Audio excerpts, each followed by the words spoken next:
In this short video, I'm going to share with you how you could potentially fund every single property deal.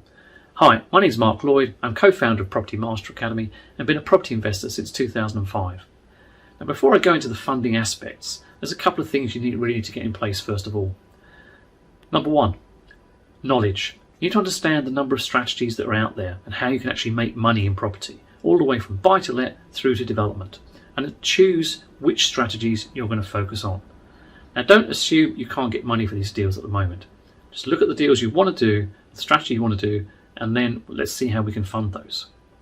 Secondly, you need to make sure that you are set up correctly. So whether that's as a sole proprietor, partnership, limited company, limited liability partnership. Whatever it is, seek the advice of a property accountant who can guide you. Once you're set up correctly, then we can start to look at how we can do these things. Oh, and one last thing. Of course, you need to have those deals. What are they going to be? Are they going to be buy-to-let? Are they going to be HMOs? Are they going to be rent-to-rent? Whatever they might be, you're going to need some money to fund them. So how do we do that? Well, the most common way is cash. As they say, cash is king. And if you've got cash, you can always get deals. So never an issue.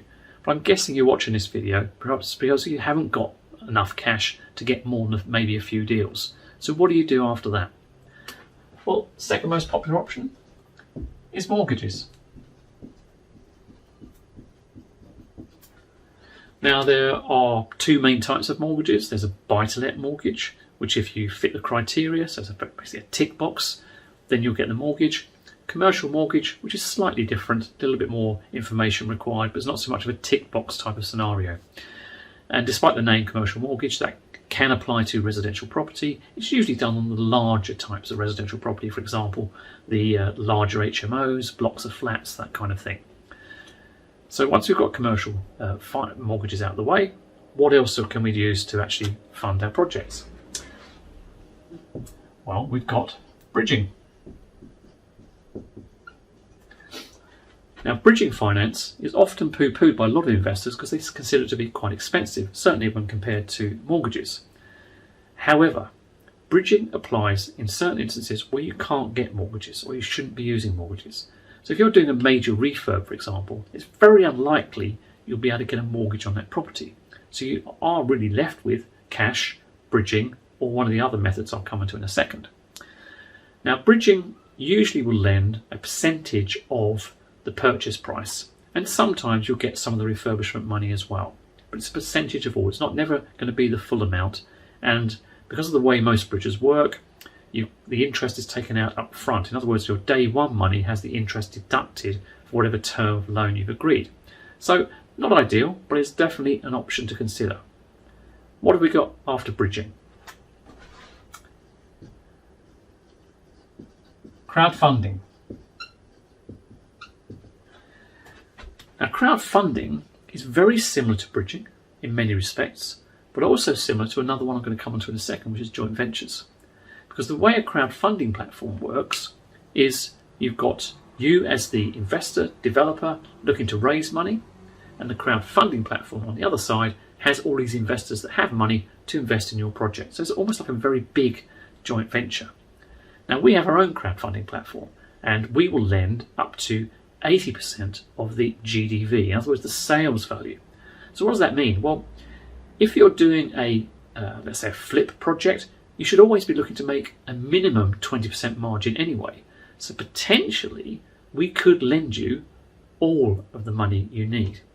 Now, you need to satisfy certain criteria to do that, but that's certainly one way of doing it.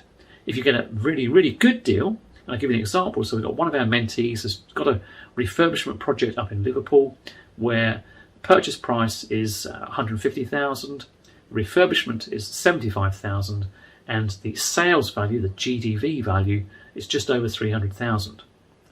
So if you do your maths, 80% of 300,000 is 240,000, which is more than what is needed to purchase the property and carry out the refurbishment. So what we said to the investor was this: you need 225,000, and I've ignored costs for the second. You need 225,000. We can't give it all to you, but what we're prepared to give you is 215,000. So they've had to find £10,000 to fund that deal.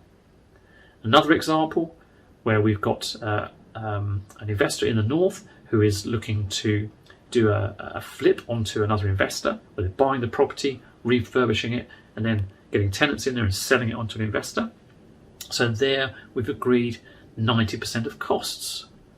So quite a flexible way, but potentially could fund you 100% of what you need. So what other options are there? Well, one I've just mentioned is joint ventures. Now, joint ventures is a misused term, and that it's broken down really into two areas. Firstly, what I'd call an angel investor, and secondly, an actual joint venture investor. So what's an angel investor? An angel investor is someone who will lend you money to put into your project, and in return you give them a fixed rate, 10, 12, whatever percent per annum, whatever it might be. So similar to kind of bridging borrowing, but they can help fill the gap sometimes. So if you've got bridging, for example, and they don't quite lend you the full amount, you could top it up with an angel investor. Similarly with crowdfunding, if you don't get the full amount, you could again top it up with an angel investor. The alternative, of course, is a joint venture investor. So what's a joint venture investor? Well, a joint venture investor is someone who wants to share in the profit of the deal, but also could potentially, if it goes wrong, lose some money as well, as you would do. So it's a number of different ways of constructing a joint venture, and I will cover it in another video, but it's matching of skills or corresponding skills, complementary skills to make sure the project works. But joint ventures is a very, very good way. What other options have we got? Well, number 6, we've got something called a facility. Now, a facility is something that it's not easy for a new investor to get. Certainly if you've got some experience, it can happen, and we've certainly managed to get this for some of our mentees. But essentially the way a facility works is very similar to a business overdraft. So the way it works is you will approach your bank with a business plan, a fully fledged business plan of how you're going to actually achieve whatever it is that you're looking to do. Let's say you're looking to raise £2 million to buy X number of properties, and what the end result of that is. So you're approaching the bank first for X amount of borrowing. If they agree that, then it's almost like an overdraft. So now you've got your borrowing first before you get the property. In all these other scenarios, you're getting the property first and then trying to get the borrowing. So as you can see, quite an attractive way of running your property business. Now, unfortunately, although, as I said, it's not applicable to new investors, but also there's not many banks now do this. They change their criteria, but every now and then it is available. So something to keep your eyes open for. Lastly, at number 7, is local authorities and government. So local authorities and the national government give out grants or loans every so often. Not all the time, sometimes it changes during the year, but there is a lot of free money available, and I can give you a few examples. So I've got a property up in the northeast where we borrowed from the local council money for the refurbishment on a 5-year interest-free loan. There was another property we had where they gave us a free roof as long as we didn't sell the property within 7 years. If we did, we'd have to pro rata pay back some of that money that was used to replace the roof. Now that's in the north. A lot of people think, well, that's okay. You can get grants in the north because housing in some areas is not so good. What about the south? Well, I live just outside Guildford in Surrey, and I was approached by the housing officer of Guildford Council to purchase a property right in the centre of Guildford. In fact, it's right above Tesco Express in the town centre. Now, what were they offering?